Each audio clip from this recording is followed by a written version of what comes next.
রকম সবজি নিয়ে পালং দিয়ে তেল, মাছের তেল। তো চলো, তার মধ্যে তেলটা গরম হয়ে গেছে, তেজপাতা দিয়ে দিলাম। এবার দিয়ে দেবো পাঁচফোড়ন।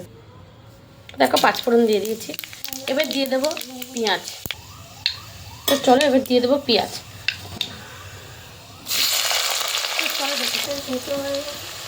তো বন্ধুরা দেখতেই পাচ্ছ পেঁয়াজ কিন্তু ভাজা ভাজা হয়ে গেছে। এবার কিন্তু আমি দিয়ে দেবো এই পালং শাক, বাঁধাকপি আর বিট গাজর সব দিয়ে দিয়েছি। দিয়ে চচড়িটা করবো। প্রথম ভেবেছিলাম এমনি করবো, তো না, এখন ভাবছি যে সব রকম দিয়ে করলে মনে হয় রেসিপিটা ভালো হবে। মটরশুঁটি নিয়েছি বন্ধুরা, দিয়ে এবার করছি।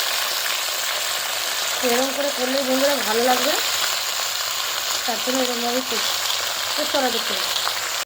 তো বন্ধুরা এখানে নুন দিয়েছি, চিনি দিয়েছি আর আদা রসুন বাটাটা দিয়ে কিন্তু এই শাকটা ভাপাতে দিয়ে দিয়েছি। এই শাকটা আস্তে আস্তে জলটা মরুক, আমি পরে মশলা বন্ধুরা তখন দেখতে থাকবো। দেখতে পাচ্ছ বন্ধুরা তরকারি কিন্তু আমি বলছিলাম ফুটছিল, ফুটতে দিয়ে গেছিলাম, দেখেছো অনেকটাই জল বেরিয়েছে।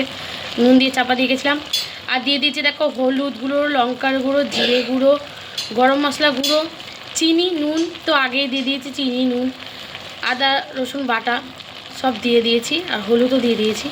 দিয়ে কিন্তু এবার মশলাটাকে আমি কষিয়ে নেব। এই জলটা শুকোবে আর আমি মশলাটাকে কিন্তু কষিয়ে নেব, দিলে কিন্তু হয়ে যাবে। তো চলো বন্ধুরা এটা হতে থাক আর তোমাদের সঙ্গে শেয়ার করতে থাকি।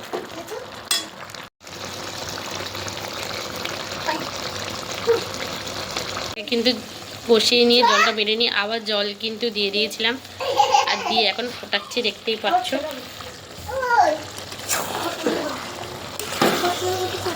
তো চলো বন্ধুরা এটা নাবিয়ে নিই তোমাদের সঙ্গে শেয়ার করছি। আমার কিন্তু ওই মাছের তেলের যে চচড়িটা পালং শাক দিয়ে হয়ে গেছে, দেখতেই পাচ্ছ। তো চলো ভিডিওটি ভালো লাগলে লাইক কমেন্ট সাবস্ক্রাইব করে দিও। টাটা বন্ধুরা।